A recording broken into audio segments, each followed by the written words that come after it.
Good evening to everybody, and a welcome to people who are here in person. It's lovely to be able to be together in person, and we appreciate the hospitality of the Jewish Museum. And welcome to everybody who's online now and who will watch online in the time ahead. I'm very grateful for the opportunity to gather. It's this evening is a collaboration between Synagogue and the Board of Deputies, with whom we work closely in partnership. And in a moment, I'm delighted to welcome you, the President of the Board of Deputies, Mary van der Zijl. Just a word of Torah, which seems an appropriate way to begin. Yesterday, we read the portion of Noah in the Torah, in which God promises a covenant between God, humanity, and all life on earth. And we're the middle party in that covenant. And now is perhaps the most urgent time in the history of humanity to play that role of partnership and interdependence with all living things. And an essential part of that is carbon zero, if not now, when? That's our theme for tonight. As it happens today, well, not as it happens, but today is also Mental Health Day. And one of the great anxieties, particularly for younger people, for our children, is what will the world be like to live in for them? Our Judaism teaches us, V'shinantam levanecha, you shall teach your children, but there won't be Torah to teach our children if there isn't a world in which they can live. So this is our overwhelming responsibility. That's why we're here. That's why we're all together. This isn't the only event. We'll be talking at the end about our presence as Synagogue and the Board of Deputies at COP and after, and we'll be looking to bring different sectors of the community together for Tu B'Shvat, a key date in the Jewish environmental calendar as well. More of that later. Mary van der Zijl, it's an honor and a pleasure to have you with us and to work so closely with the board. Thank you.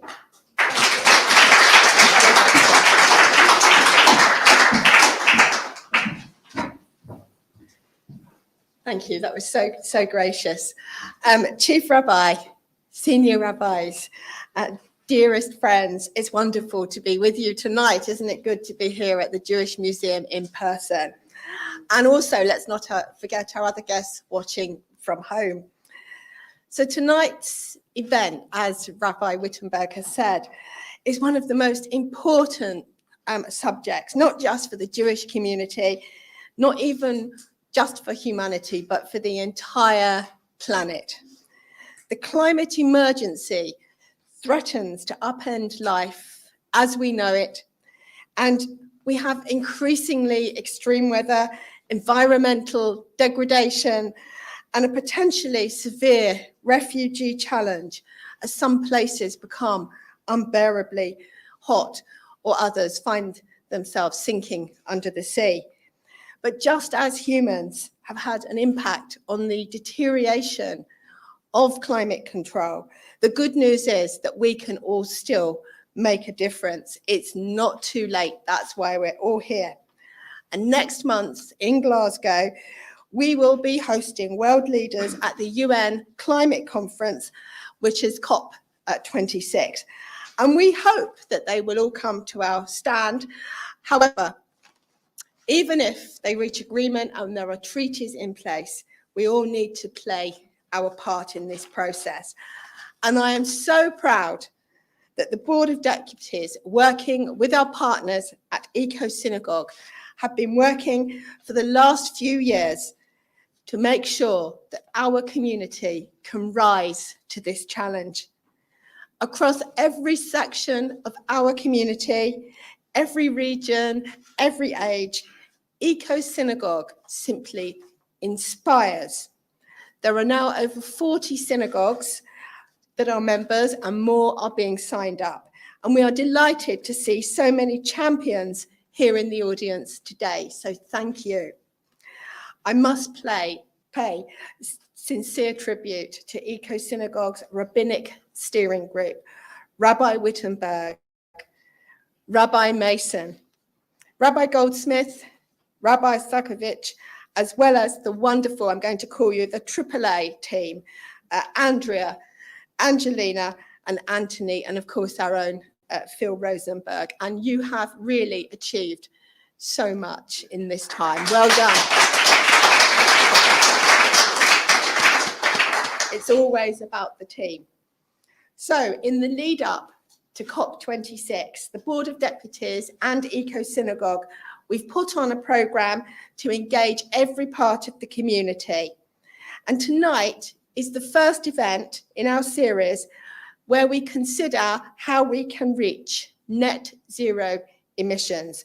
And in a couple of weeks, Sunday, the 24th of October, we are going to host Israeli Environment Minister Tamar Zandberg to talk to us about how Israel is tackling climate change. So let's hope we can learn from there.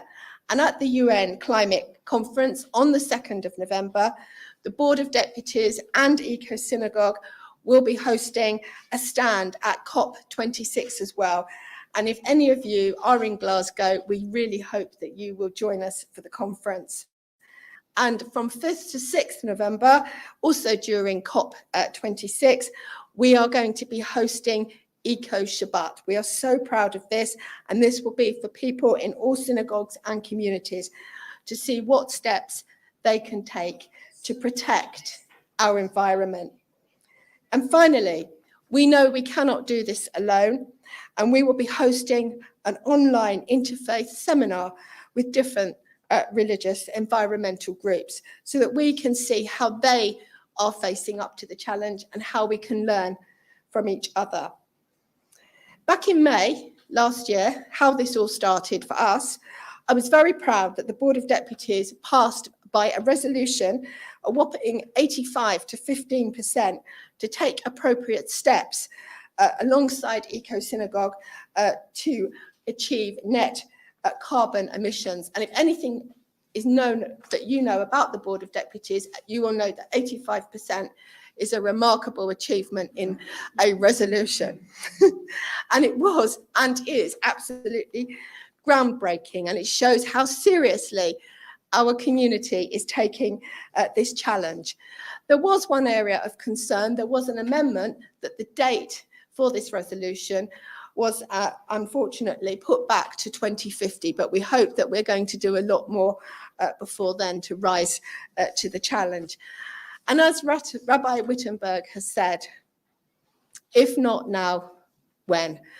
Absolutely, this is what is essential. And I am honored that all of you are here today. And Chief Rabbi Ephraim Mervis, I must say, you have been such a firm supporter of Eco Synagogue, and you continue to inspire a dynamic culture of ethics and social responsibility across the community and across so many spheres. We are blessed to have you. I really want to say thank you. And friends, let's give a really warm welcome for the Chief Rabbi.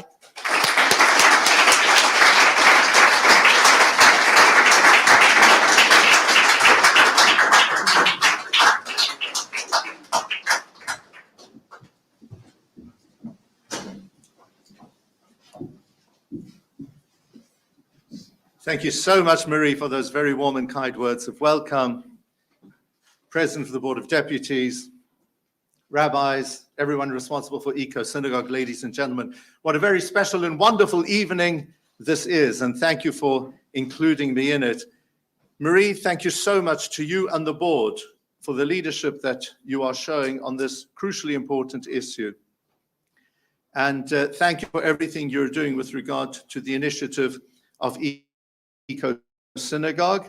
And I'd also like to avail of this opportunity to pay tribute to one person above all who has been our Nachshon, that is Rabbi Jonathan Wittenberg. Let's give him a...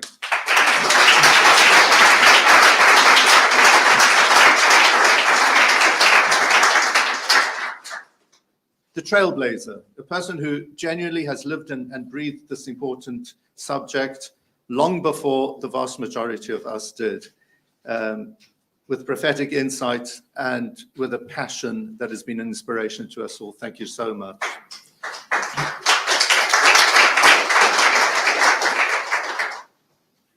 The Midrash in Vayikra Rabbah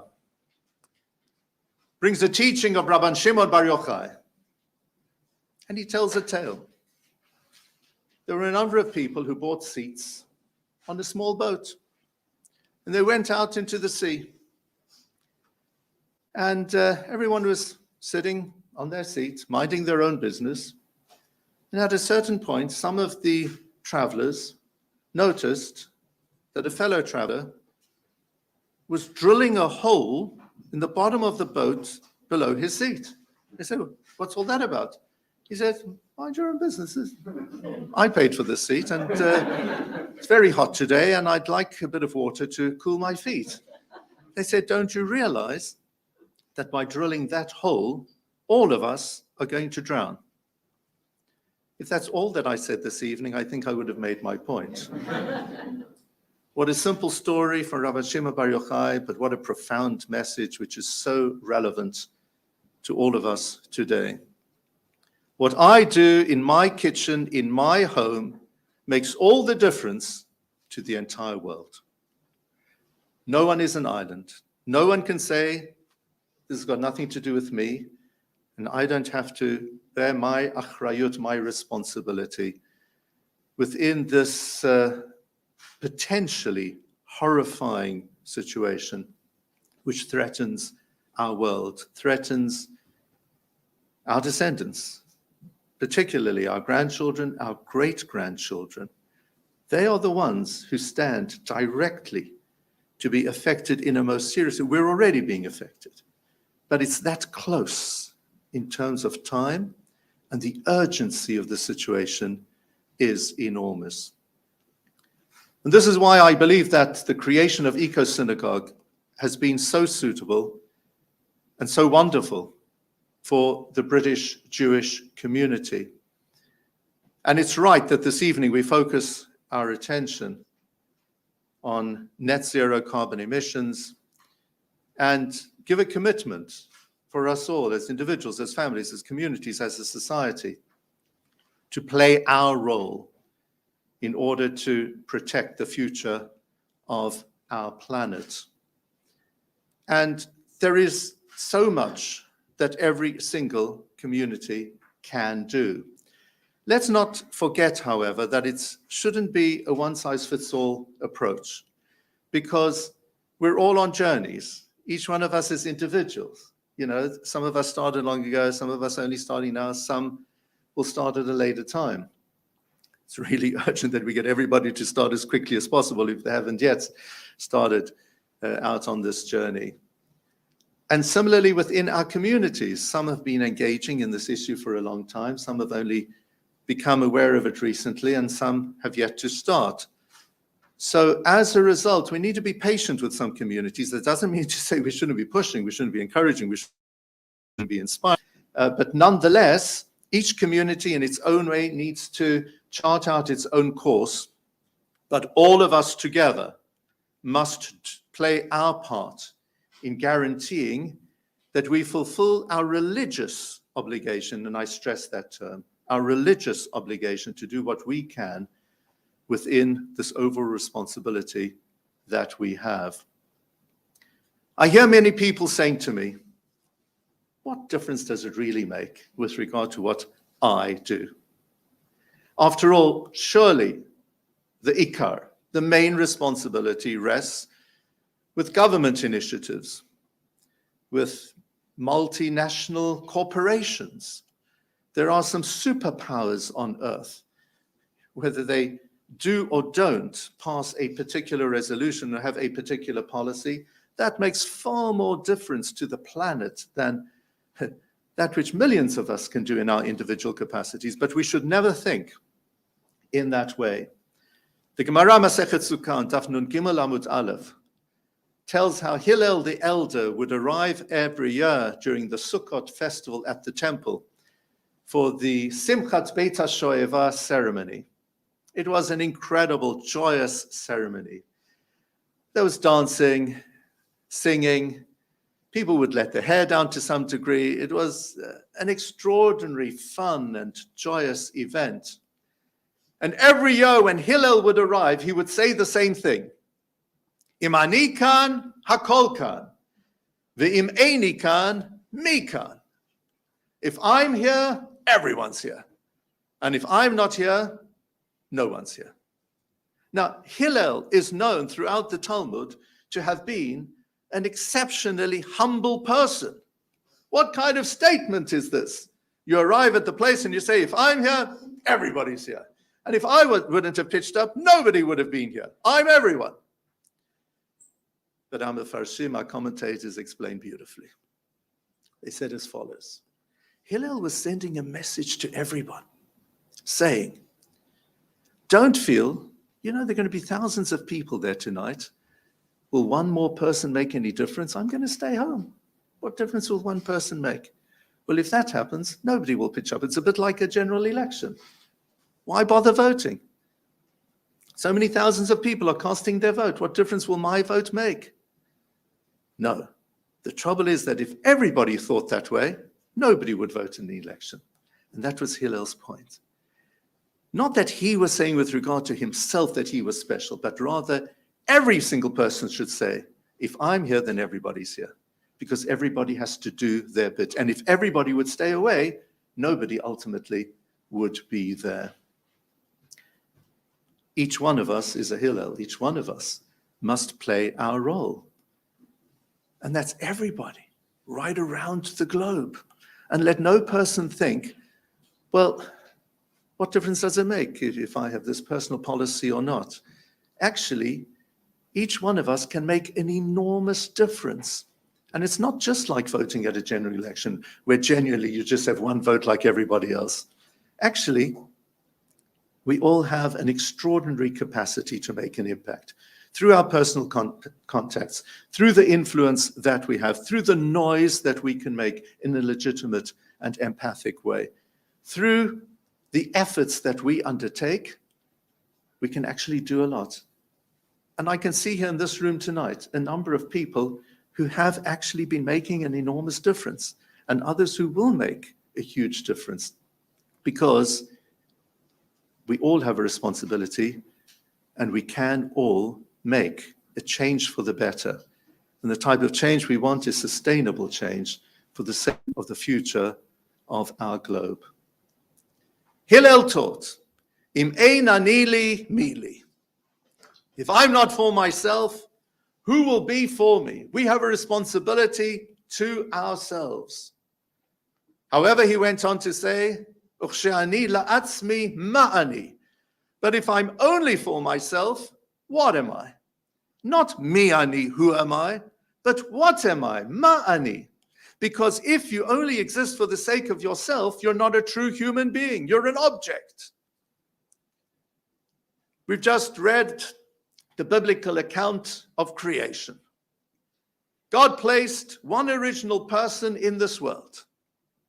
And then after Adam was there, God declared, Lo tov heyot adam levado, eseh lo ezer kenegdo. It's not good for man to be by himself. I will create a helpmeet for him. But I have a question. Why did God say it's not good for man to be alone? Adam wasn't alone. The Midrash tells us that originally in paradise, in the Garden of Eden, there were angels who ministered to Adam. They provided for all his 24/7 needs. They were with him all the time. He was in a veritable paradise. So why did God say it's not good for a person to be alone? And there can be only one answer. All Adam did was to receive. He never gave anything to anyone. When you are in this world only to receive, you're not a proper human being. That's why God created another human being, so that Adam could share with Eve and Eve could share with Adam. And then there were many descendants. And for the rest of time, we would be able to live up to our aspirations of being true Menschetic people through being here not to receive, but to give. When you're only here to receive, you are alone. The true way to engage with the world and to make an impact on one's environment is through the contribution that we give to others. And that's why Hillel taught, Uchshani la'atzmi ma'ani. But if I'm only here for myself, what am I? I'm not even a proper human being. We have a responsibility not just to live for ourselves. If ever there was a time in history when each one of us is here for the sake of everyone else, it is now. It's a lesson that we've learned from the pandemic. of how we've needed to look after ourselves, and by caring for ourselves, we've directly been caring for everyone around us. And now we need to apply that same lesson in the long term through everything that we can do to combat climate change. And then Hillel ended his statement. Every speaker this evening so far is saying the same thing. Ve'im la'achshav eimatai. And if not now, when? Let's all say it. And let's say it again and again. If not now, then when? It's just a pity that we haven't been saying it in the past, because actually today is already a little bit late. It's already become really urgent, but we can still redeem the situation. I'm inspired that all of you are here this evening, that you're part of this sacred initiative. Thank you for participating. Thank you to Eco Synagogue. And please God, individually and together, we will make a difference. God bless you all.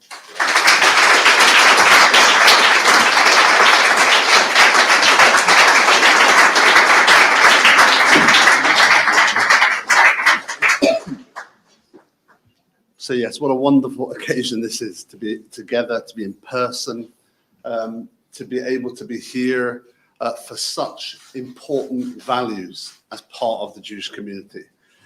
Chief Rabbi, I remember being at your induction. I think I'm right, if I'm 8 years ago, I think we're talking about, if I'm right, 2013. And I remember one of the pillars of your chief rabbinate was responsibility. And you've lived that as a chief rabbi. You've inspired the community as a chief rabbi for those years in values of education, of course, and learning and Torah, but in responsibility. And for myself as a rabbi, that's been absolutely inspiring. And I know across the community, that's equally been inspiring as well. We say, Kol Yisrael arevim ze bazeh, right? Leading on from the story that you shared with us, Chief Rabbi. All Israel are guarantors, are responsible for each other. And I think we can extrapolate that out really to our role within humanity, the sense of guarantorship and responsibility we have.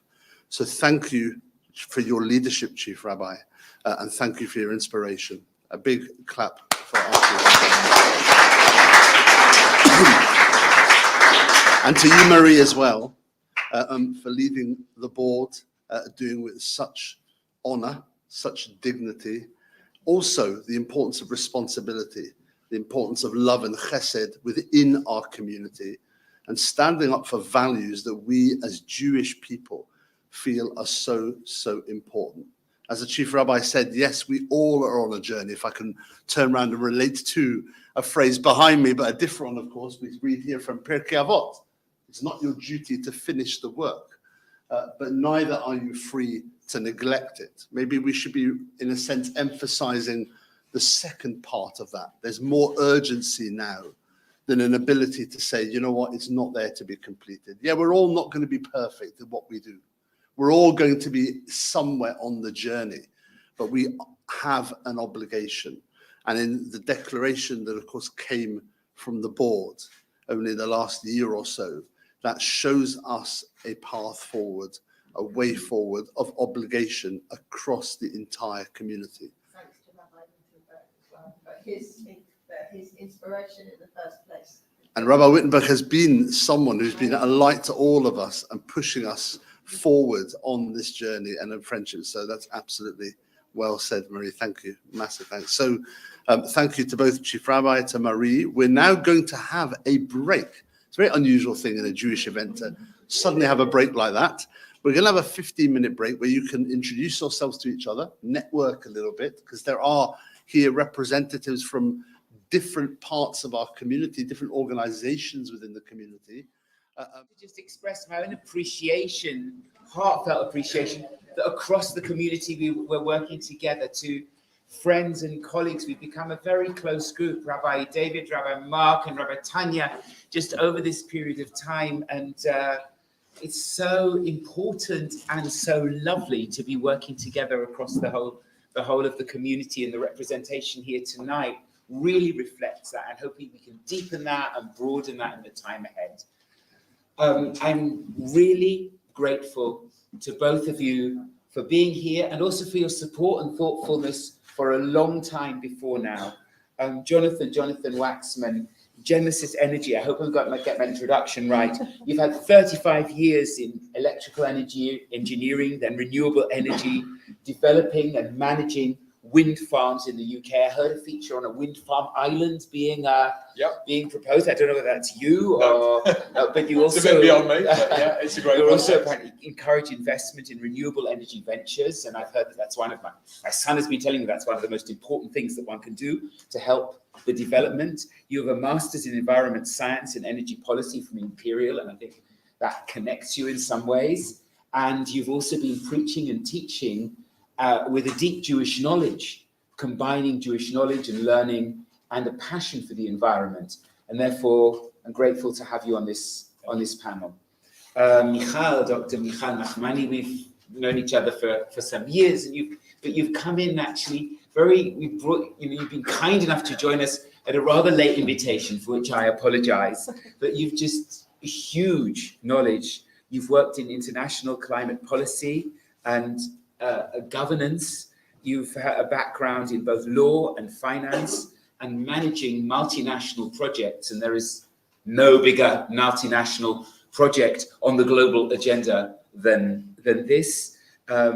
You're a former CEO of climate policy at Radar and a founder, I'm sorry. Very current. Very current, I beg your pardon. I'm sorry. And a decade at Grantham and with a PhD in climate policy.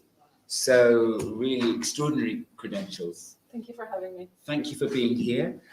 We have apologies for an urgent sort of family things come up, preventing Charles Ogilvie from being with us, which may mean that we'll say more about the government than we intended to.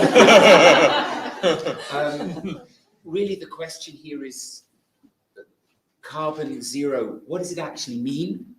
How do we get there? And what can we contribute? So I'm going to start with you. And when we say those words, what actually are they? What are we saying when we say we need to get to carbon zero?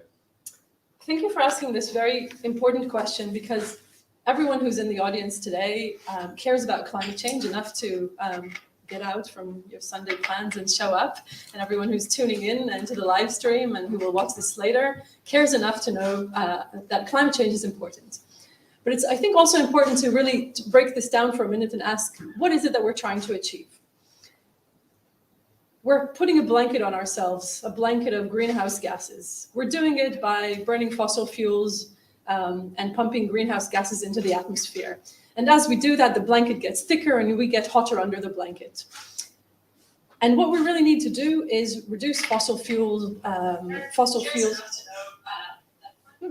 We need to, now we know that it's happening, we need to reduce those fossil fuels, the burning of the fossil fuels, in order for us to reduce the greenhouse gases that are wrapping our environment, our atmosphere. Now, what does carbon zero mean?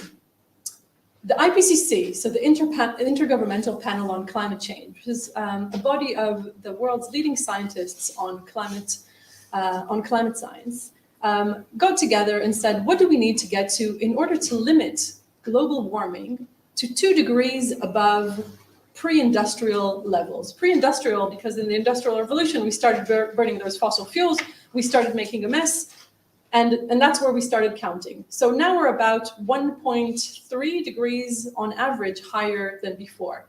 1.3 doesn't sound very high, but think about what happens to your body when the temperature rises, right? 1 degree is the difference between feeling okay and feeling not so great. When we talk on average, there are some extremes. 38 degrees in Siberia in summer is not good news for anyone. So on average, 1.3, but we're rising and rising and rising towards 2 degrees. And 2 degrees is very, very bad news for everything. It's very bad news for sea level rise. It's bad for average levels of precipitation, for flooding, for hurricanes, for the changing of the Gulf Streams, for the ability to grow food, for extreme weather events, for extreme heat, for extreme cold, for everything that makes life livable, for the ability to grow food safely, and for the ability to be outside safely without being exposed to extreme conditions. availability of water, and so on. 2 degrees, it's not a lot, but we're almost there. And then we said, actually, everyone who's working on science and climate change, and I'm including all of you in that way, right? And then we said, is 2 degrees a good enough goal? Is that a good enough target? And the IPCC sat again and said, actually, in order to be in the safe zone, we need to get to a rise of temperature of no higher than 1.5 degrees above pre-industrial levels.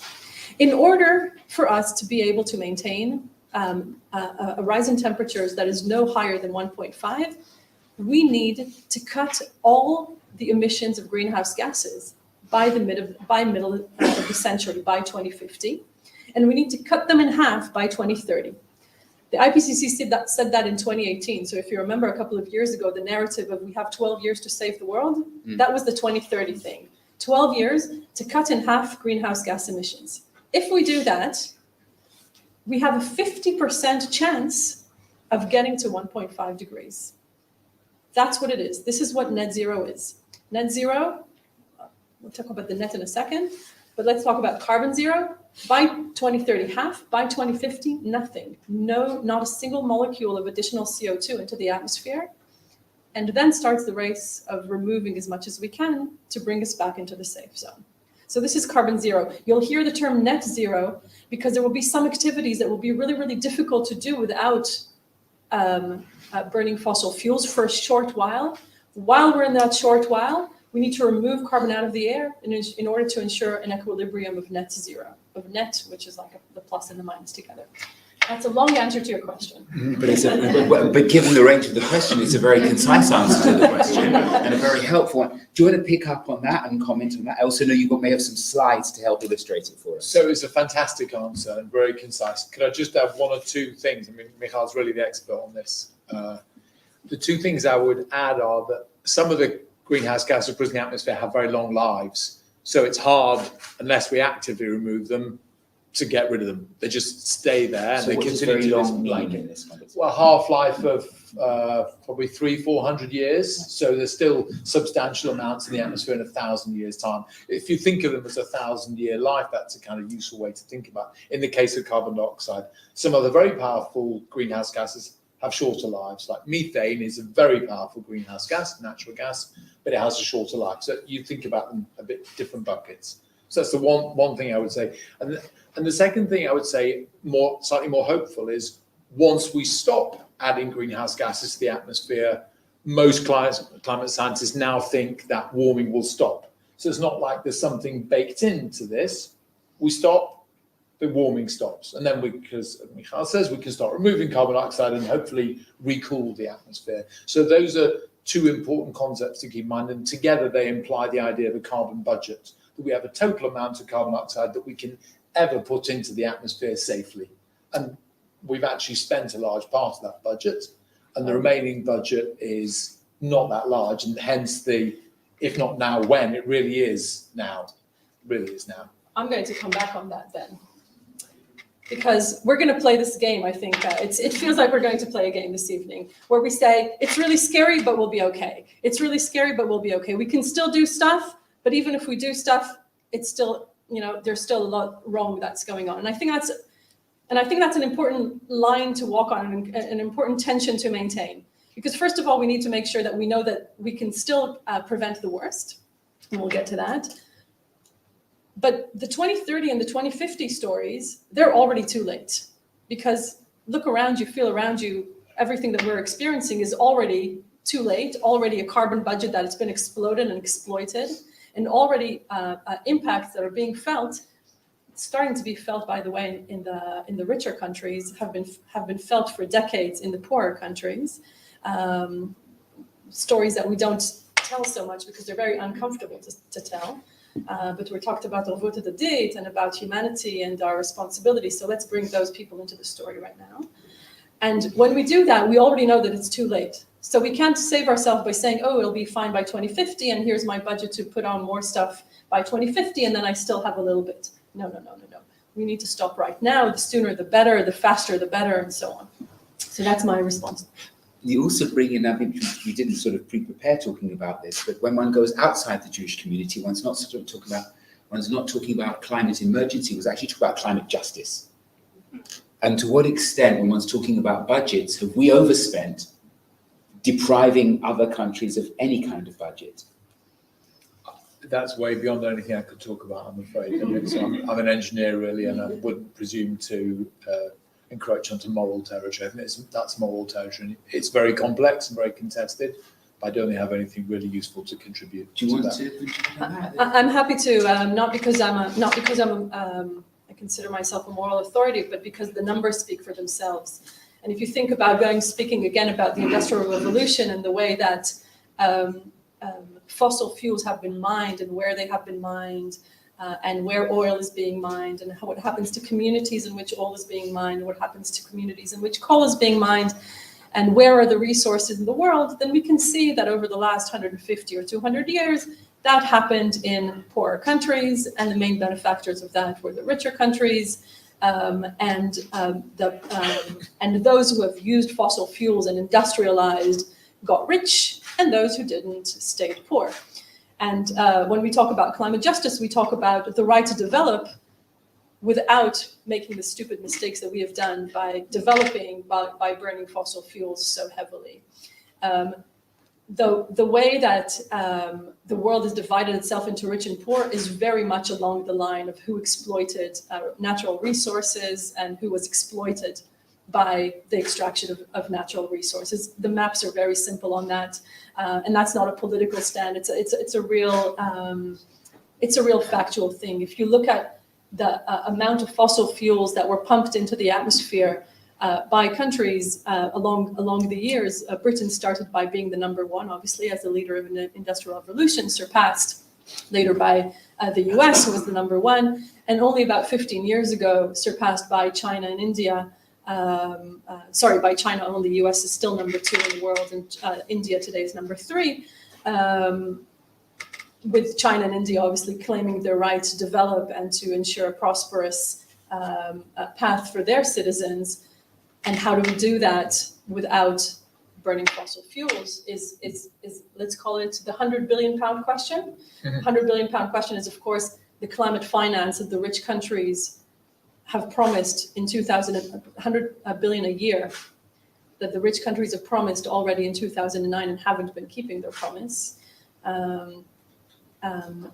in order to facilitate that transition of a safe way in which countries can develop and grow. So again, going back to questions of mutual responsibility and drilling holes in the bottom of our own boats. Yeah. Could I have one thing? It's very important to have factual information. And I think there's a very good source that I'd refer the audience to, and whoever's watching. There's a very good website called Carbon Brief. Carbon Brief. You can find them on the internet. And as it happens, it came to my mind because they had a very good article about this particular topic that Michal was talking about on, I think, Wednesday or Thursday, with some extremely good animated graphics. And then you can sort of process the information for yourself and think about it. And factual information on historical emissions from various countries, and how it's evolved. And they have articles on a whole range of topics which are very factual, very carefully researched, and I would highly recommend that as a good go-to source for information about all kinds of questions to do with climate change. Staying with you, Jonathan, Michal used the phrase scary but okay, he said, and we have to kind of keep to that. And it's quite challenging because scaring people does not help motivate people. On the other hand, complacency is extremely dangerous in this area. Yeah. So the question we need to move on to is, here we are representing synagogues, different organizations with our own contacts and perhaps hopefully influence. What are the most important things that we can do? Do you mind if I just give a kind of overview about how I think the UK might do it? Absolutely. So firstly, I would say that this thing about scaring people and not scaring people, I think is very important. I mean, my daughter Rochelle is here, and Rochelle will tell you I don't talk to her about climate change because I don't think it's a very nice topic to talk to young people about. They don't necessarily have agency, and I don't want people to be afraid. It doesn't really help people unless they've got some ability to do things. But I mean, other people take different views on that, but I find it frightening myself. So I don't really talk about it to my own children, for example. Is that fair? A little bit. I talk about it all the time. Sounds like it's going to be continued afterwards. So I've got some slides there, and I'll tell you where I've taken the slides from. I'll move out of the way. The slides are from. We have very good policies in the UK for climate change. They're not perfect, but we have, in my view, world-leading, to quote a phrase, world-leading policies on climate change. And that's because of an act of law that we put in place in, I think, 2008, if I'm not mistaken. Is that right, Michal? It is Called the Climate Act or the Climate Change Act? Climate Change Act 2008. Yes. And it was amended in 2018 or 19? 18 or 19, I think 2019. It was the last legislative act of the Theresa May executive. And it was the original act was we have to reduce carbon emissions by 80% in the UK by 2050. Yeah. And it was amended, so we have to reduce them to net zero by 2050. So an increase in ambition. And these are both very early pieces of legislation, I think, even on the global scale. Quite it's the first climate change act in the world, and also the first to legislate to put net zero into a legislative target. So this chart was what Michal was talking about. This is the change since pre-industrial. It's a 5-year moving average. So you can see that we've raised temperature by about 1 degree already. And this is, the climate skeptics were talking about this little bit here where it paused for a bit. And they said, oh, it's rubbish, this climate change thing, and it just completely took off again, unfortunately. So I just put that as a kind of preface. If you could have the next slide. Thank you very much. So this is the Climate Act set up a climate change committee, and they have to set out the pathway which is required by the government in order to actually meet the targets. And it's a very clever mechanism, and they're people by very able people, in my view, and they do extremely good work. And again, in referring you to factual matters, I mentioned Carbon Brief, and I would really strongly recommend you to read the information of the Climate Change Committee. It's very accessible information, in my view. They do excellent webinars, and they produce a budget for every 5-year period out to 2050. Though we're not up to the 2051. I think we're currently running Carbon Budget 5, is it? Yeah, we're getting there. And they're not without 2042, teeth. That they will criticize the government. If they say the government's not meeting our targets, they will be there saying we're not on track to meet this. So far, we've met all our carbon budgets set, which is, Baruch Hashem, very good news. But we are likely to miss the next one, and we need to raise the ambition rather than reduce the emission for the one following. So can I have the next slide, please? So these are the carbon budgets set out. That was the starting point. It's in megatons of carbon dioxide equivalent per annum, because you have to kind of put all these different greenhouse gases into one. And you can see that this is what we did so far. Excellent progress. And this is why our government says, we can be very proud of what we achieved, because we've gone from 900 megatons of carbon dioxide to 500 by 2018. But we need to get further. And to be honest, the bits we did so far were a bit easier than the bits we've got coming ahead.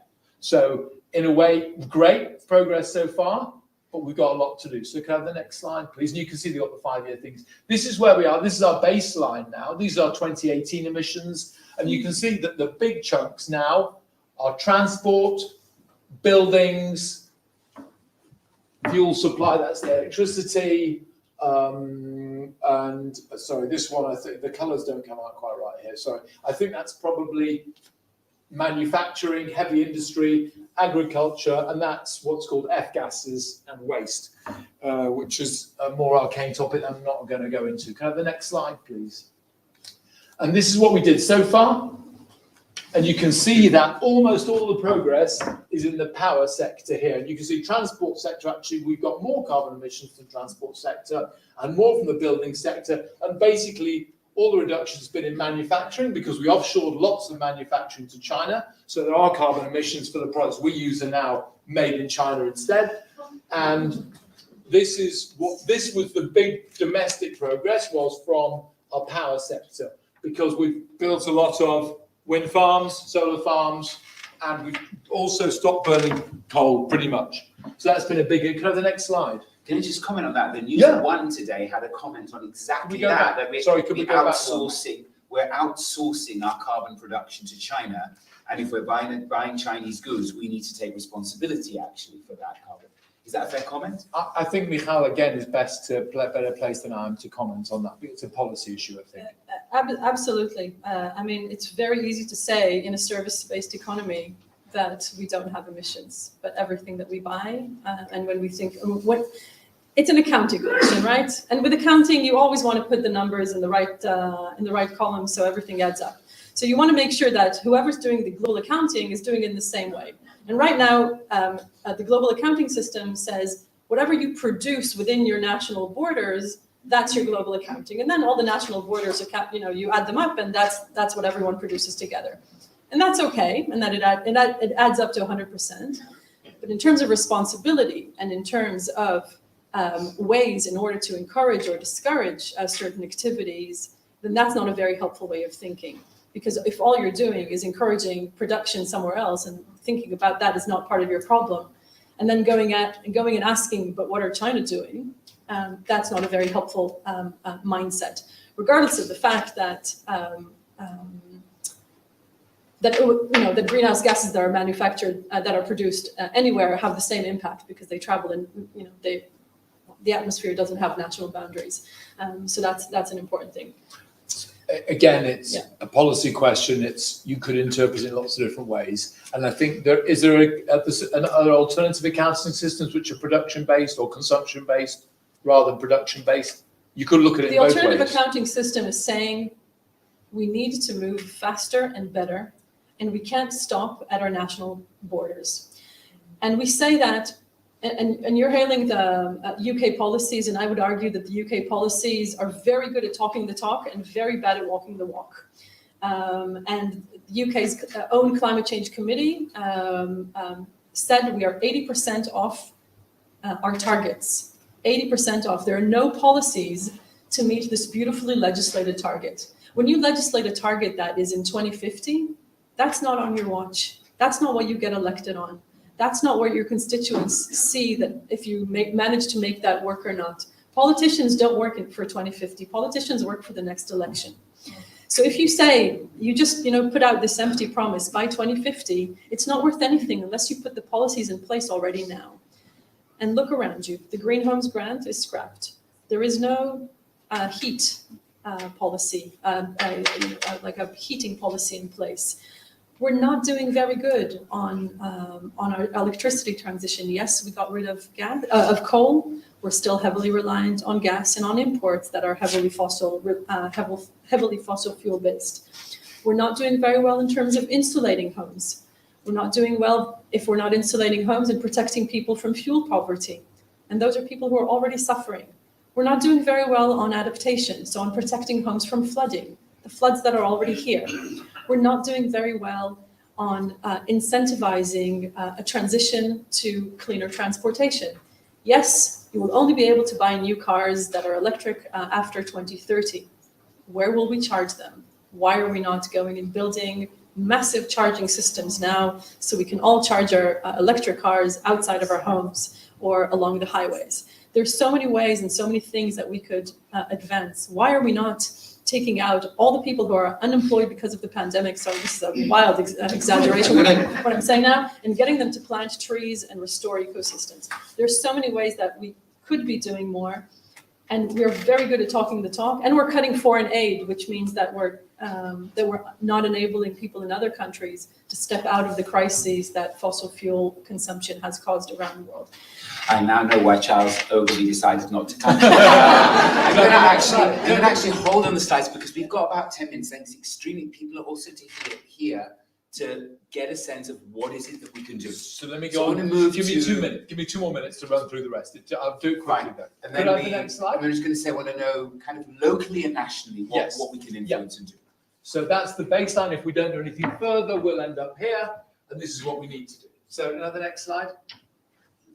So, okay, so there are 4 actions which the Climate Change Committee say we need. The first one is reducing demand.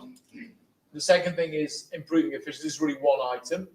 And so improving efficiency means insulating buildings. Reduced demand means shifting diets away from meat and dairy. And it says here slower growth in flights and reduction in travel. So it's not saying that stopping flying is required, but maybe the growth in travel needs to slow. And it says that these changes can be positive and good for health and well-being. Can I have the next slide? So that's one. The second thing is the take-up of low-carbon solutions. And I think the key points here are all new cars and vans should be electric, and all boiler replacements in homes and other buildings must be low-carbon. We expect largely electric. Okay, can I have the next one? So this is by electrifying how much you can reduce emissions in buildings and transport. You can cut emissions, you can cut energy use by more than 50%. So electrification is a very important second step. Can I have the third? Can I have the next slide, please? So we need to provide all electricity for these new applications from low carbon sources. They don't specify the new carbon sources. Could be renewable energy, could be nuclear, it could be, God forbid, burning more gas or coal with carbon capture. Most of us think that's a bad idea. But we will need definitely hydrogen in order to match supply and demand. We'll need to be turning some electricity into hydrogen, storing it and burning it for using when we don't have renewable sources. So that's three. That's make things more efficient and change some behaviors. Second one is we need to electrify applications, in particularly buildings and transport. And the third one is low carbon energy supplies. And the fourth one is so in the next slide, the fourth one is land use, which means planting more trees, restoring peatlands, and changing agricultural practices. Those are the four key targets which the Climate Change Committee say we require to meet our targets. Got just one more slide, I think. And the main progress is required from 2025 to 2035, because the next few years is going to take the time to scale up the policies, get in place skills that are required in order to be able to do these things at the pace that we need, which is very fast. And a break, thank you. So that's the summary of what we need. Into some things which are, what can we do as individuals? We're here as synagogues, churches, our communities. What can we do as communities? And when we had a sort of Zoom, Michal, you said the most important thing you can do about climate is talk about it. Do you want to amplify on that? Sure. And I think the chief rabbi also said, we have influence. So I talk with my kids about climate change a lot, but mainly because they talk to me about it. And I think that the notion of agency is actually the most important thing, and the most important thing that I hope that everyone who's here today feels strongly in them. And by showing up, I think that's a first show of agency, of taking the time to think and to dedicate and to reflect on something that's really uncomfortable and really painful. And it's painful, and it's something that we think about how bad it's going to be. That's not something that's fun to engage with. But I think that agency is critical for the challenge that we have.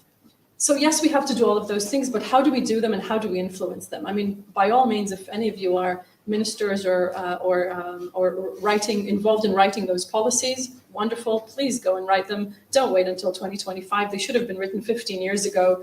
So write now, please. But all of us have agency in influencing those things. And talking is the first thing that we need to do about it. Figuring out what are the places where it touches our lives. So I talked about, parking your car outside.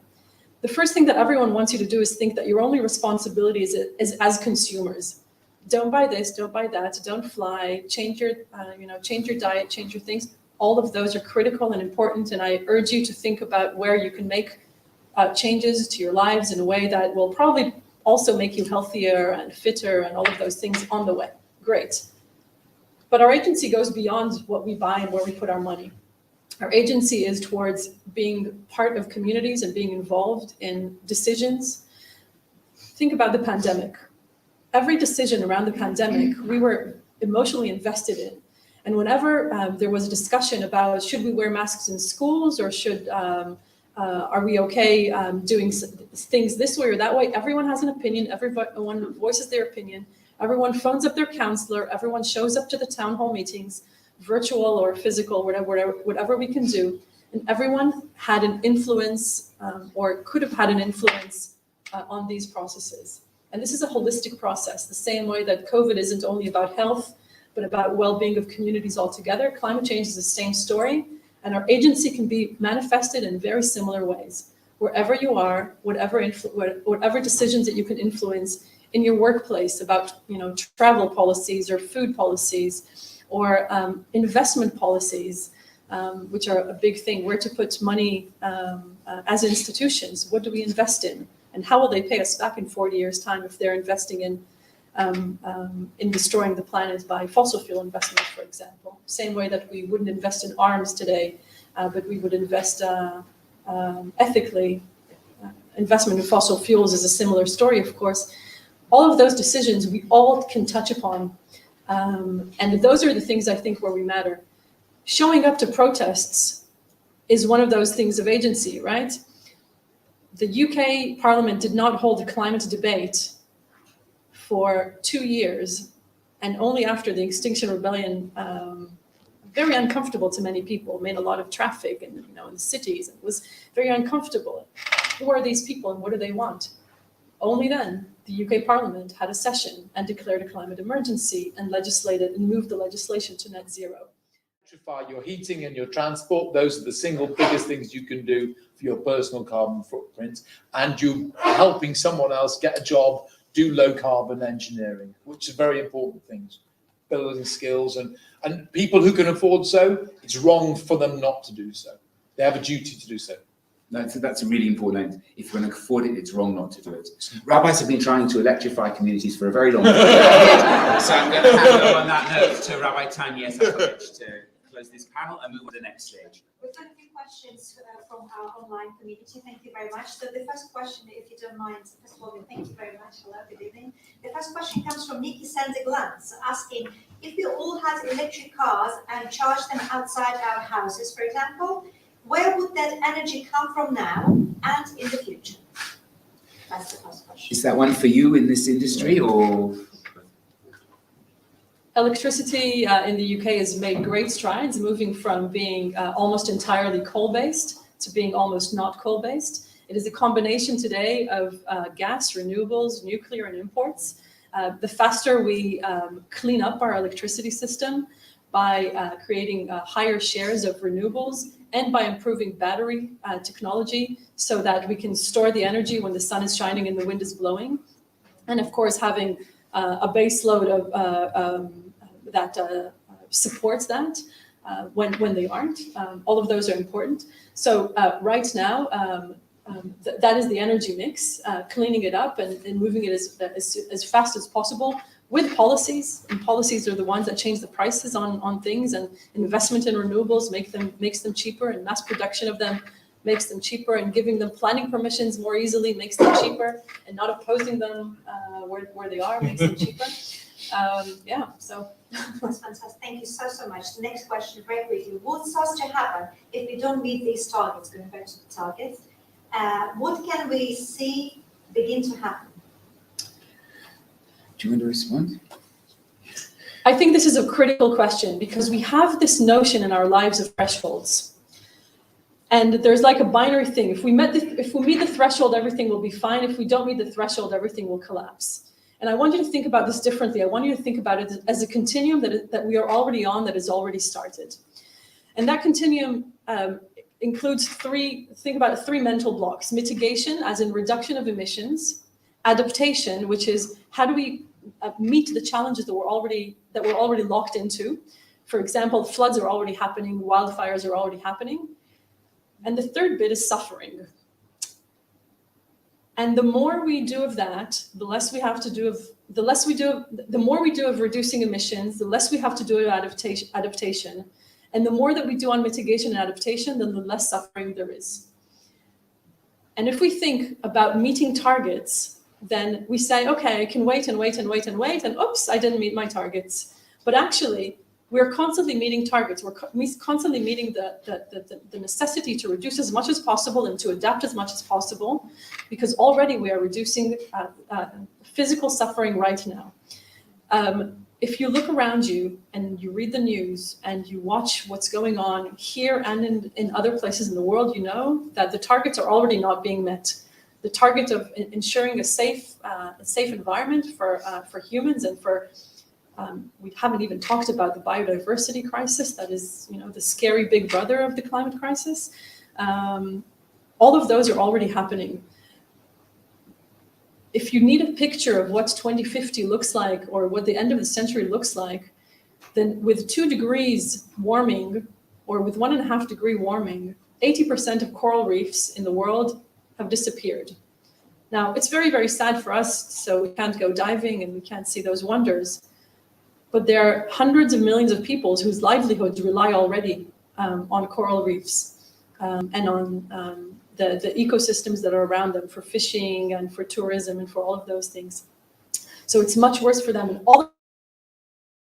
And 200 million people don't have access to fresh water because the Hindu Kush Himalayas glaciers have melted or are in process of melting.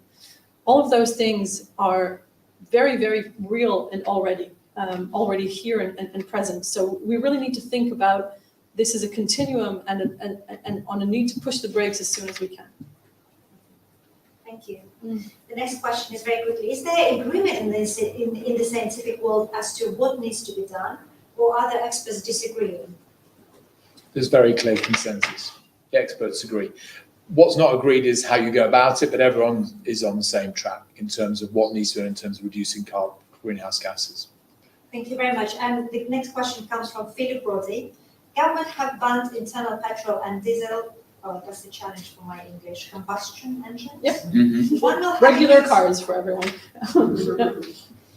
One will have goods vehicles, regular cars engines be banned. When will, sorry, can you repeat the last sentence? Combustion, I was trying to. Yeah. When will they be banned altogether? When will heavy goods vehicle combustion engines be banned? Oh, that's an excellent question. Why don't we ask the government? So I think that there's the discussion as to whether they'll be powered by hydrogen fuel cells or by batteries, but I think at least it'll be batteries, and I think it'll be much quicker. Tesla have a Semi coming out, which is a very big HGV vehicle, coming out either next year or the year after. Scania have just dropped their hydrogen fuel cell development. They're a big manufacturer of HGVs. I mean, no one can get drivers, so it's kind of irrelevant.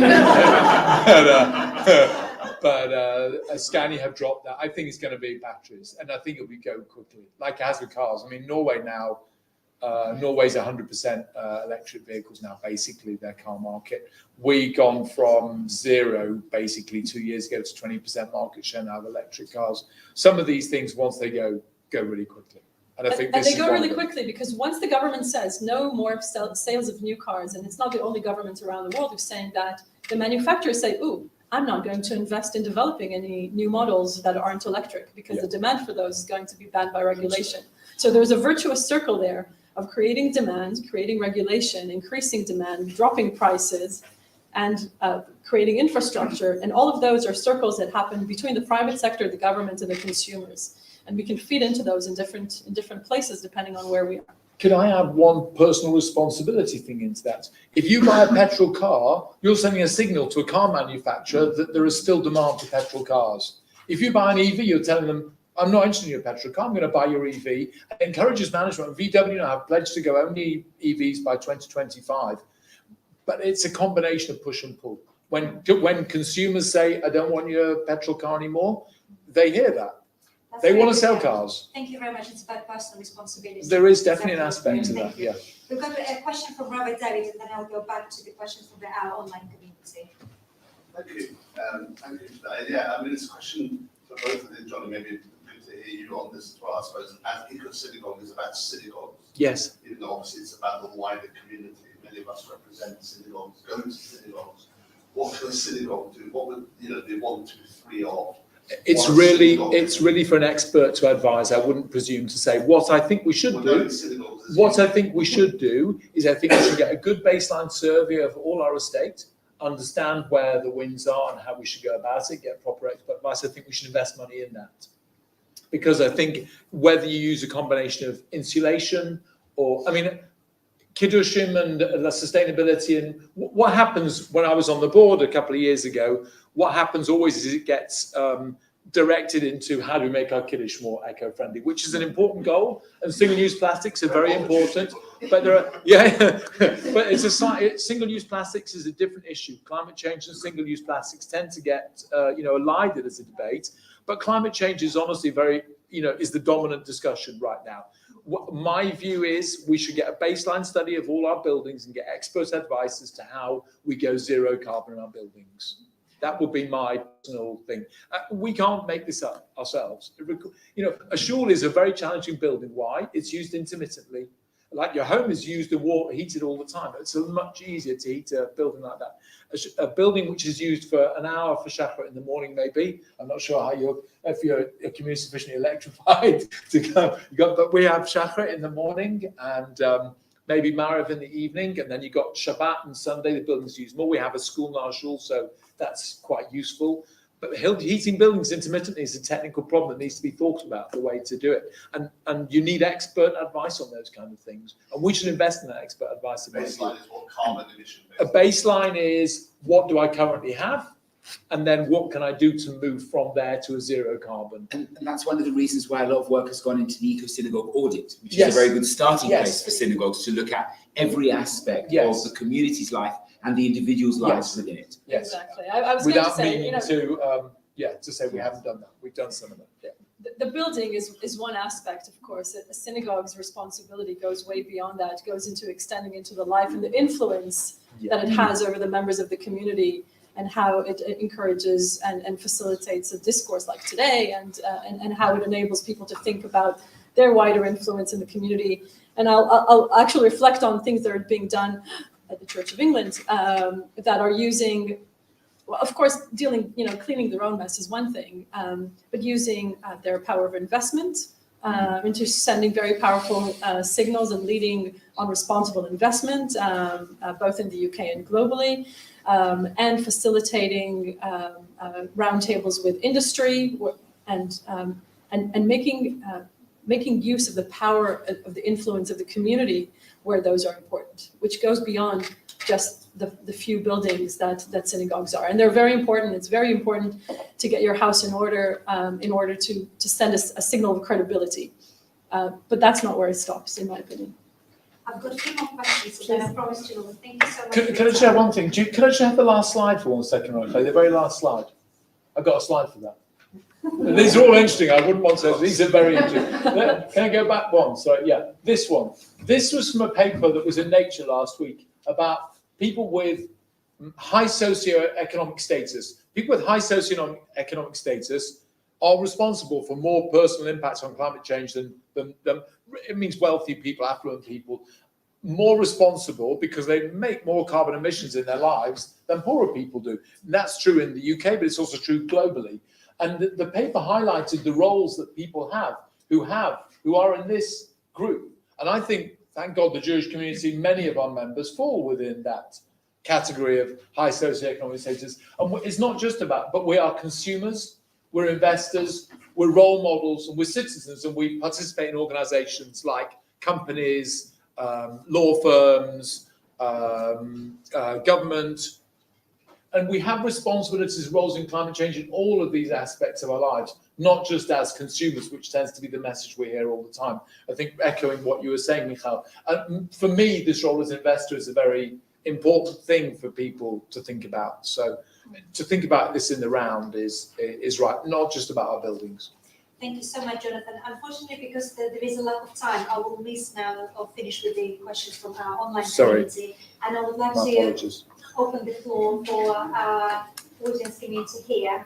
Oh, no. Please. Yes. I'd like to know how you would go about measuring carbon net zero for the community. Obviously, you can't give you an A to Z on it. What sort of, how would I tackle that? I genuinely don't know. I'm the wrong person to ask, but I would say we should all invest in getting the right expert advice. In the same way I wouldn't give advice about tax, to be honest with you. It's about finding people who can help us build this database. And I think that, I'm the data sort of person. Having information is enabling and empowering. I think we need the information, and then think about how we go about it. One thing Eco-Synagogue is also interested in doing with the process of doing it, there's a a long way to go, is compiling lists of experts and people who can advise and have the knowledge in a whole range of areas, from there's somebody behind you in the area of investment, for example, but also in how you measure net zero and how you go about it, and how it's difficult work, what you can do for things you can't change and have to offset, even pro tem. Yeah, I'm happy to address that later if you want. We can do some details. Yeah. It's the greenhouse gas protocol. Yeah. We've got next question. We'll go very quickly. Please just make Shafi, did you want to say something? Sorry, in response to the question, any carbon measurement, the first protocol, the greenhouse gas protocol, which describes how you account for carbon. And the basic sort of system is the scope 1, scope 2, scope 3. Scope 1 and scope 2 are things that you are directly responsible for. So in our community, it's buildings, transport. Scope 3 is things that either upstream or downstream you buy or sell. And so for our community, it's things we buy, food we eat, it's how we talk to each other. And that's scope 3. So at the start of generally, I work in the corporate world, climate change. And generally, you start with scope 1 and scope 2 for things you can directly control. When you make a target, you set a target to reduce that to zero as quickly as you can, and you work on scope 3 with your partners later. Thank you very much. That's been really helpful. Next question. No. Just to say on Jonathan Fenton on investment, ethical investment, there is a paper on the Eco Synagogue website that I wrote, which is about ethical investment, both from an institutional and from an individual point of view, which does cover the issue in some detail. And there's also some notes from Rabbi Goldsmith on Jewishly responsible investment. So if you're interested in that area, please do have a look. Thank you very much for all these wonderful things. And we've talked a little bit about some of the practical things we could do. And you spoke about agency, which I've really appreciated being such a powerful tool. I have an 8-year-old son who's very passionate about climate change. And I'm wondering, and unfortunately, a lot of what he hears, as Jonathan sort of alluded to before, is the negative side and all the sort of doom and gloom. And as a rabbi, I try, when I'm trying to sort of bring people along on a journey, to try and sell them a vision of what the world can look like in a positive way. And I'm wondering if you have in your mind, in 100 years' time, what sort of your grandchildren, great-grandchildren, what the world will look like. How will it be in sort of, maybe not an unrealistic vision, but a sort of a slightly positive? I'm really happy you asked that question, because I was saying earlier, as Rabbi David, that I'm a radical optimist, and I think that is an important state of mind to adopt when you literally have the end of the world in your inbox every day, which is something that I have been having for a long time. And I think that that radical optimism is something that is actually realistic, because here is the vision, and it's not originally mine, but it's something that is very palpable. All we need to do is continue the wonderful lives that we've managed to create to ourselves as an incredible species. All we need to do is do it with sustainable sources of energy. That is really the only thing that we need to change that will make a dramatic shift. If we have managed to get to renewable energy sources that power our communities and power our homes, and we manage to plan our cities in a way that you don't have to drive everywhere. Why? Because the school is 5-minute walk, and the pharmacy is 5-minute walk, and the playground is 5-minute walk, and everywhere is shaded by beautiful trees. And you have community gardens in which your local food is grown, so you don't have to fly it from elsewhere. And you have smart greenhouses in your community center in which you can grow tropical fruit. Why? Because you've managed to heat and cool them using renewable energy, and you've managed to build those practices, and you've managed to get your community to work together and support each other during harsher events that will happen. Then you're healthier because you're walking, because you're not driving, you're not breathing air pollution from the tailpipes of cars. We're going to look at cars in 20 years' time, and we say, how did we remember it's like when you go into the country and come back into the city, and all of a sudden it smells different, and you're not really sure what was going on. But it's very palpable, the taste of climate change, the taste of pollution. And the smell of clean air and the smell of trees is something that is the radical opposite of that. And we're there. And we have all the technology that we need and all the money that we need already in order to make that happen. All we need is the will in order to make it happen a little quicker than we're already doing it. There's nothing that is stopping us from acting on all of those things that need to happen. Nothing except the fear of change. And that fear of change holds us back because we think that it's going to, we're just protecting ourselves from doom and gloom. And we're not protecting ourselves from doom and gloom only. We're building ourselves a future that is desirable. And that is a really, really powerful vision to sell. Hopefully that works with your 8-year-old. Just one last question and we're done. Comment as much as question. I'm Ian Lancaster from Movement for Reform Judaism and Northwest Surrey Synagogue. I worry about 2 degrees. I worry that 2 degrees is the difference between 20 and 22 degrees, and that's very comfortable for me. People on the whole don't understand mean, median, average. I think the message needs to change. We need to give a different perception of what this increase in temperature is about, because I don't care about a 2-degree increase in temperature. I do care if that is a mean or an average or a median across the whole world between midnight and noon. And that's the point that's got to be got across, and it's not being got across. I think that you're saying something very important, and that how we communicate climate change and how we communicate core concepts about it is the difference between getting everyone to come along with us on this journey and leaving everyone behind because they're confused and not sure how it impacts them and where it meets them and what they can do about it. And finding ways to communicate in an effective way and in a way that gets people to understand and to be engaged and gets people to come with you, that is a major challenge. So I'm inviting all of you to think about that for yourselves and for how your next conversation happens. And I agree that 2 degrees is a bad framing. It's also a bad temperature. I mean, we need 1.5, and we need it sooner. But I really invite you to think about those conversations and whether when you think about climate change and talking about it wherever you are in a doom and gloom mindset, and where and whether we're pumping out just science and facts and things like that, or whether we're creating narratives that are useful. That's also partly what's going to follow, which is people who are really taking steps to do positive things, because as a fellow rabbi, giving negative messages is very difficult, and giving can-do messages is extremely important. But back to you, Rabbi Tanya. Well, we've got so many more questions from our both online community and I'm sure our audience as well, which means that this is so important. And thank you so much, Michal and Jonathan, for making time, coming here. This was one of the most succinct source of information about carbon zero I've encountered recently.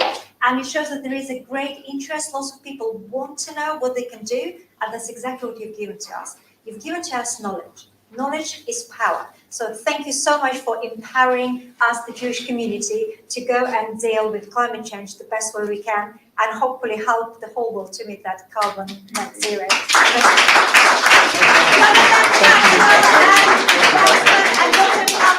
Thank you very much. Of course, everybody in this room could be invited up to come here, because that's the whole point. We're all activists for net zero, getting ourselves there. We're all activists for the Jewish community making a response to climate change that really works. However, what we thought we would do is to bring together 7 different organizations within our community, each of which is definitely doing something on the way, a positive message as to what you can do. What we're going to hear is quite a variety of different approaches. Each of our participants has been given the horrible challenge of 1 to 2 minutes worth of what they are doing. And then, because we're all activists, and actually every single one of us could be up here, let's talk about it together, because let's leave tonight with a sense of a community in action.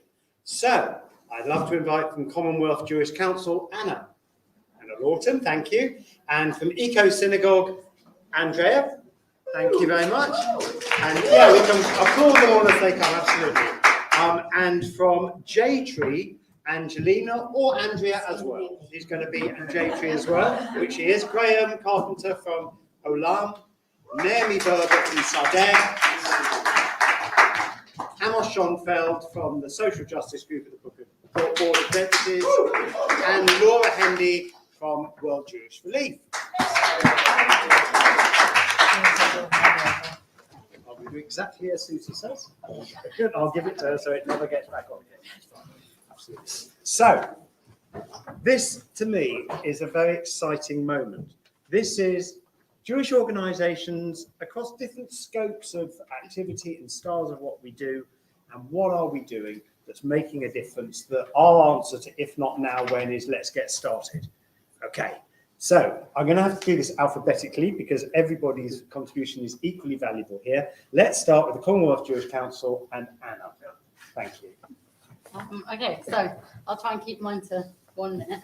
So at the Commonwealth Jewish Council, we represent Jewish communities across the Commonwealth and act as a bit of a voice for them on the world stage as an official affiliate organisation of the Commonwealth. We kind of use that clout and that position to try and help those communities, but also to talk with a Jewish voice on the world stage and as part of the Commonwealth.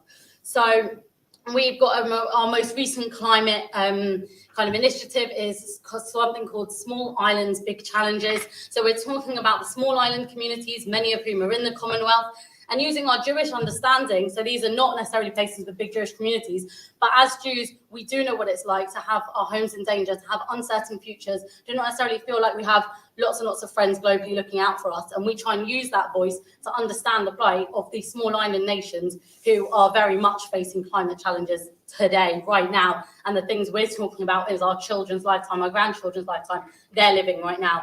So we're talking about those things and trying to use our voices to help them. We've got an official slot in the COP26 programme coming up in the Green Zone in just a few weeks. So we'd love everyone to tune in then as well. But again, we're trying to use our voice. We're trying to be there at that programme, talking the talk, and really encouraging the world to walk the walk as well. So that's a really small snapshot of some of the things we're doing. Thank you so much, Anna. Eco Synagogue, Andrea. Good evening. So Eco Synagogue is a partnership project, as you heard, with the Board of Deputies. And we have a vision for what we're trying to do is set by the 4 amazing rabbis that I work for, and along with Angelina, who's at the back, and the professional team at the board, we push forward the Eco Synagogue project. So there are 3 aims to the Eco Synagogue project. The first is to give free tools and resources to UK worship spaces for them to use in their unique way for their own shuls to improve the way that they are measuring their carbon output, what else they can do to improve their sustainability, and also to embark on the environmental audit. And the environmental audit is a holistic approach. So we're not saying that this is the only way to do it. We're just saying, like Tesco, every little helps, So we take, this is one thing that you can use. And the holistic approach covers things like shul management, prayer and teaching, lifestyle, land and buildings and consumables, and community and global engagement. And then we put them on a pathway to move through that and to score and to get an Eco Synagogue award. Secondly, we do education and support. And thirdly is advocacy. And on the advocacy side, to this end, our plans for COP26 fall into 4 areas.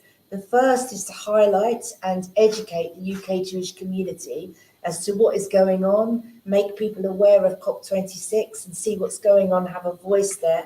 And that's the purpose of this event this evening. And also we have Eco Shabbat on the 5th and the 6th of November, which is an opportunity to put the climate at the forefront of what you're doing within your shuls and to hear voices and to maybe engage in that a little bit so that people who aren't aware or don't think that it's something they can engage with can. Secondly, we want to be part of the wider UK efforts to alleviate the climate emergency. And like Anna, we're also going to be in the Green Zone. And if we don't have an event, we have a stand. So if you're there, we welcome everybody to come and say hi. Thirdly, we want to engage with other faith voices So the board is leading on an interfaith event with people like EcoSeek and Eco Mosque and Eco Church. And that will be an online debate to talk about how members of the faith community within this country can support each other as well and share best practice in this conversation. And finally, we heard from Michal earlier, and we're also lucky enough to be hearing from Tamar Zandberg, who is the Israeli Minister for the Environment. And the boards in Eco Synagogue are really delighted to be hosting a conversation with her at, I think it's on the 24th of October online. So in all of these ways, Eco Synagogue is here to support, promote and encourage the UK Jewish community to do something for climate change. Thank you very much. Very briefly, for 15 seconds, I'm going to take off your Eco Synagogue hat, put on J-Tree. So just to explain, J-Tree is not an Eco Synagogue project. I'm just, Angelina works mainly on J-Tree, but she's in the tech box, so I'm going to cover for her.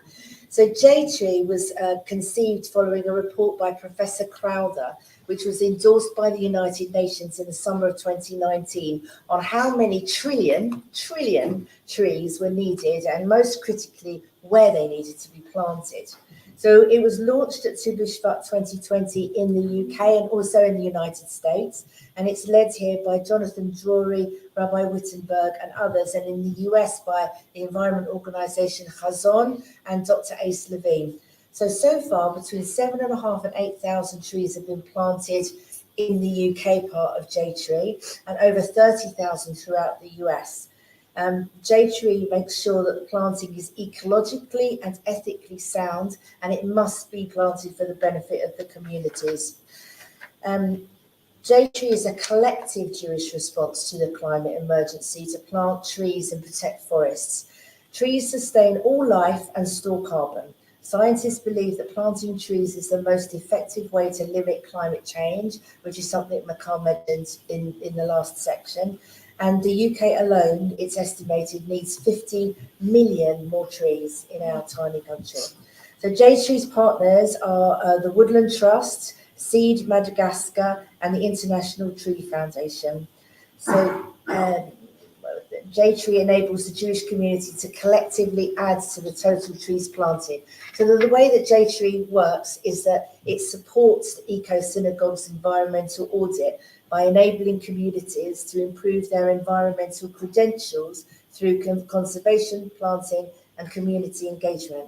So you can engage with J-Tree either as an individual or as a community, and you can use it to engage with the environmental audit. So it's a partnership project for Eco Synagogue, and one that we're very lucky as a Jewish community to have in our portfolio. Thank you very much. Thank you. And since my shawl is 14 points short of a bronze award, we might plant some trees and get that 14 points up on that. Thank you. For our next partner, Graham from Olam. Good evening, everyone. Pleasure to be here. So Olam is the umbrella organization of all the Jewish and Israeli international development, humanitarian aid, and global volunteering organizations around the world. And it is a network infused by Jewish values, and we try and inspire Jewish leaders and connect the Jewish community around the world to that work, working for vulnerable people in less economically developed countries. There are about 60 partners in the network, and we know that at least a third of them are directly working on issues of climate around the world, and the rest of them, it's more and more so indirectly impacting their work. Those organizations include, but are not limited to, the Arava Institute, Energia Global, the Interfaith Center for Sustainable Development, American Jewish World Service, and of course our own World Jewish Relief. And I'm excited to hear from Laura in a few minutes. You can think of my work as being a bridge between the British Jewish community and all of those organizations. So if anybody wants to have an Israeli speaker come to their synagogue online, reach out to me if you're interested in working with any of those organizations in a creative way. I'd love to hear from you. It was really great to hear from Michal earlier this evening about her response to the questions about climate justice and how there are millions, if not billions, of people around the world who are going to be dramatically impacted by climate in the coming years. I think Last year, the number of refugees around the world was put at 85 million. The projections are that it will be over 1 billion by 2050. So the work that these Jewish and Israeli NGOs are doing around the world on behalf of us is super important in creating some of that resistance and sustainability where they live. And I think the big question that we have to ask ourselves as a community is, how can we be more in solidarity with those people around the world? How do we educate on that issue? Climate is not just about us, it's about everybody else. And there are lots of people out there who are very much in need of our help and support. And love to chat to any of you after the event. Thank you so much. Thank you, Graham. This is really adding up to something exciting and positive. So our next bit of positivity about what we can do as a community from Sodeh and Mary. Good evening, everyone. So I'm here representing Talia, our CEO at Sodeh. Sodeh is a Jewish environmental education charity. It's been in existence since 2017. It's based in Orpington in Kent. For the past 3 years or so, Sodeh has really focused on regenerative land practices. So literally bringing life to the land, as Michal was saying, to have this utopia where we can grow food, where we know where it's come from. It's kind of beyond organic practices. It's an inspiring place physically. What they've done is spread that message and these practices and our responsibility as a Jewish community towards the environment to schools, youth organizations, synagogues, community groups who come out there to learn about these concepts through a Jewish lens. More recently, this year, we've opened an eco-hotel as a social enterprise at Sodeh. So we've now increased our scope from the sort of school community groups to families who come for an immersive experience to Sodeh, where they can learn about nature, the environment, the food that they eat, how they interact with biodiversity, plants, etc. And we've made this a kosher experience. It's got gold standard kosher KLVD certification, which means we're now reaching out to part of the community that we didn't engage with before, mainly modern Orthodox and Haredi communities, families who are coming. It's very impressive that these people are spending their time and their money of their own free will. It's been very inspiring and humbling to us to see that actually now the people are coming to us to learn this sort of thing. And that's been an incredible journey that we're right in the middle of.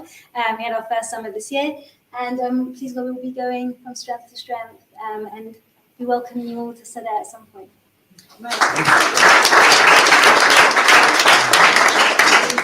And now Amos, as a part of the social justice group, the head of that for the Board of Deputies, last met in a park under a tree. That's true. What experience. So thank you for having us. My name is Amos. I'm one of the co-chairs of the Social Justice Committee of the Board of Deputies, alongside actually Talia from Sodeh. The Social Justice Committee is made up of deputies from across Jewish communities, Jewish organisations, all the constituents of the board. In fact, some that are here, and you can count at least one deputy who's in our committee in this room, so thank you. The first thing that we did as the Social Justice Committee was put forward a motion to declare a climate emergency and to set a path for action within the Board of Deputies. I believe that made us the first Jewish organisation of its kind in the world to declare a climate emergency, a non-environmental representative organisation, and pushed not only to decarbonise our energy, but also to decarbonise our investments in the Board of Deputies, of which the Board of Deputies is a historical organisation, does have many. The next steps of our action are based on the people in this room and the people that are represented by you on the Board of Deputies. We can only work as far as we are pushed to. We have a working group for climate action and climate justice, and we're very excited to get to work. But it's going to be a really exciting moment. And apart from that, which I forgot to mention, the Social Justice Committee does support Eco Synagogue and the Board of Deputies at large, and we're very grateful to all of you. So thank you. And finally, and only finally because of the alphabet, World Jewish Relief and Laura. Thank you. Thanks for having us here today. So my name is Laura, and I've just joined World Jewish Relief as a brand new climate and resilience programs manager. So we at World Jewish Relief firmly believe that we have both a Jewish and a humanitarian imperative to be doing everything that we can to fight the climate crisis. So that being said, we're at an early stage in our journey. So at the moment we're humble, but also really ambitious, because we think that we have quite a unique position at the moment within the British Jewish community, where we've spent the last few decades with all of your support developing technical expertise in some of the very sectors and working with some of the people that are the most exposed to the climate crisis, whether that's helping with agricultural livelihoods or our work with older people or all of the humanitarian response work that we've been doing. So yeah, we see our role as sort of connecting all of the work that we're doing here on our reduction of carbon emissions and our advocacy around climate, and taking that and connecting it to the people that are at the front lines and are already suffering from the impacts. So far, we've begun by trying to learn as much as we can from other organisations. So we've signed up to a climate and environment charter for humanitarian organisations, and that commits us publicly to be doing several things on the climate. And we've been speaking to other humanitarian charities that have been working in the climate adaptation space for a bit longer to sort of make sure we have the most strategic approach possible and that we're using all the most up-to-date programming. And we've been speaking with all of the partners that we work with in climate crisis affected countries to work out what their priorities are, who's being impacted, and what they're already doing, and finding the most strategic ways that we can really help and make a difference. So based on our Jewish and our humanitarian imperatives, the charter commitments that we've signed up for, and what we've learned from our partners, we've developed a 3-track climate strategy, which is going to shape everything that we do going forward. So firstly, we're going to be measuring and reducing our own carbon footprint. So this is an area where it will be really great to learn from all of you in this room. If anybody has any tips or resources that you want to share with us, that would be really great. The second thing that we're doing is we're going to be using our humanitarian programming work to shift and start really helping communities that we work with to adapt to the climate crisis. So we've already built up quite a lot of expertise in responding to various climate-related disasters and helping communities to recover once the disaster has happened. But now we really need to be taking a lot more preventative action. So if, say, we respond to a community after a flood has happened, we will then stay and help them prepare for the next one so that it won't be so devastating on them. So there's a whole host of measures that we could be taking. It could be, for example, having a conversation with a community that's been hit by a flood and asking, why did this population group not feel comfortable accessing the evacuation shelters, and what can be done so that next time you'll feel safe doing that? Or it could be working with a farming community and identifying which households were only reliant on one drought-prone crop for their entire income, and then making steps so that they can diversify their livelihoods and be much more resilient when the next drought comes. So yeah, as I said, there are a whole host of measures that we can take that are a lot more preventative. So I'm going to jump in there on this one, just because I've been a chair of a shawl for 3 years and a vice chair before that. And as of tomorrow, my new job alongside Sadeh is to be head of environmental policy at the US. So I'm very invested in that question. So I think it's absolutely essential that every community, and this is not just in the sort of structures of United Synagogue or beyond, and across all denominations, across the spectrum, everybody has to have a dedicated individual or group of individuals, even better, to do this. The only way, in my experience, that I've seen meaningful change happen is where it's come from the grassroots. And that's actually, well, grassroots supported by the umbrella organizations, or in my world, the HQ. So it has to happen that way. People need to want it to happen, and then they need to be supported by central organizations to make it happen, whether it's Eco Synagogue, in the United Synagogue, from the Chief Rabbi's office down. It's that relationship, and that's the only way it works. And when once people in a synagogue see that young people care, old people care, middle-aged people care, so this is no longer a fringe thing, and it's no longer some side issue. This is something we need to invest in, something we need to do and bring up to the top of the agenda. So I've seen that change happen, and it happens because people put up their hand and say, enough's enough, I'm now going to deal with this. So, Thank you very much. that's my piece on that. I think that that's exactly what my experience in working on this project has shown me. So we have something called environmental action teams. So we encourage every shul to bring together people that are interested, like you said, across whether they're different genders, different ages, whether young and old, and that is the only way that the impetus then moves forward. And the support that the like you said, the HQs can show is across in any of the communal organisations is imperative. Yes. So it's like Eco Synagogue can provide you with some tools, and if that's supported centrally, then I think that you're right, that can create an impetus of its own. And COVID's really shown this, like as communities, that we really mobilised when things got really serious. And it just showed that when you had central directives and you had people who cared being impacted, that's when things radically changed overnight. We completely changed the way we did things in our synagogue, and we can do exactly the same thing when it comes to sustainability and environmental change. It just actually needs to happen now. It would be wonderful if we could keep talking all night. Let's keep talking till 2050 and probably before, because we've managed it, we've done it. We are a net zero community because we've said now is the time.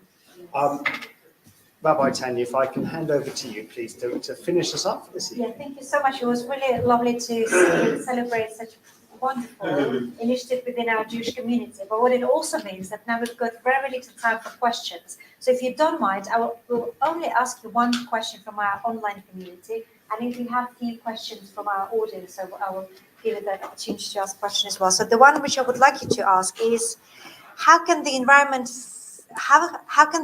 figure effectively in Jewish education?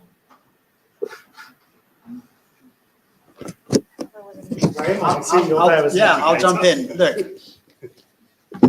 there's already been that we are already making moves within this community in growing the number of educational programs that we have, which are outward looking, right? Which are considerate of other things going on around the world. The chief rabbi who spoke earlier this evening is a leader on that.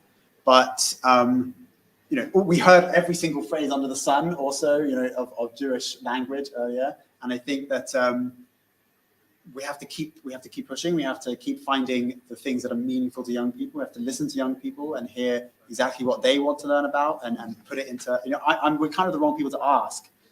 We should be asking the movement workers. We should be asking our student leaders. We should be asking people who are about to have their bar and bat mitzvahs.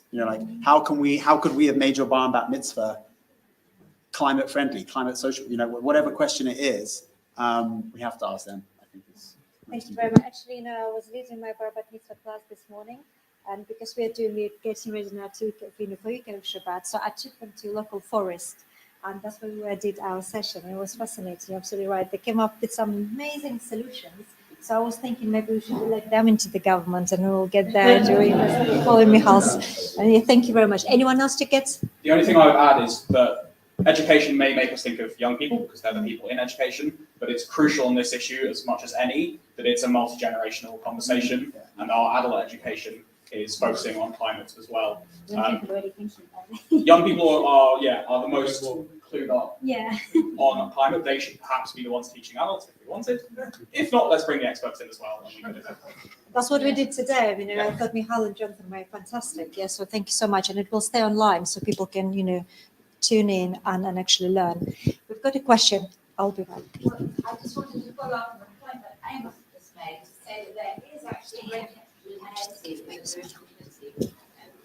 The people in this room are very committed to climate change, and the Jewish community, I know, feels for the climate, but it's very dispersed. So, in fact, I'm from JPR, we'll soon be publishing some research to report on 4 questions that we included in our last survey about climate change, and we'll share them with you in the next few weeks. But what we'll see is that it varies across different parts of the community, and I invite you all to help us think about how we communicate and educate across the community, those parts who are further, as the Chief Rabbi said, a little bit further behind or further. You know, it's not uniform. This attitude is not uniform. Can I jump in? I can see Rabbi Jonathan's kind of ready to burst at this point, but Graham, please. Well, I would just say, I think the key question, right, is the key question to the Board of Deputies and to Eco Synagogue and to the leadership of our community is who's going to coordinate that? Like, who's really going to stand on top from the balcony and say, this is where the gap is in the community. These people are already clued up. Let's connect. Let's do all that strategic joining the dots and really get a cohesive approach. That's the thing that no one's talked about this evening that I think is super critical. So that leads into a thank you to everybody, really, which I'm a privilege to give. So thank you, Rabbi Mark, and Rabbi Tanya, and Rabbi David. And it was very moving to hear the Chief Rabbi. I want to thank him and his office and the Board of Deputies for our partnership. Also the Jewish Museum for hosting, for everybody here with inspiring projects. And look at, if your synagogue isn't part of Eco Synagogue, join up. There's a lot of organizations we've heard of. We've got to put all the links to all of them on our website and keep tabs with them and keep the positive action going. A big thank you to Dr. Michana Hamani, to you, to Jonathan, to Waxman. Your comment leads us to the next thing, which is Tu B'Shvat. And Tu B'Shvat will be a time for different sectors of the Jewish community to kind of come forward on behalf of their sector to present what's going, what they're doing, and to have a kind of cross-community, all of us involved. Eco Synagogue can take a key role here, but every sector has to sort of find its leadership, find its voice, and work together. I want to say two particular thank yous to people here who've been terrific and who've made this happen. One of them, it's two of the A's, one of them you, is Andrea. He's only just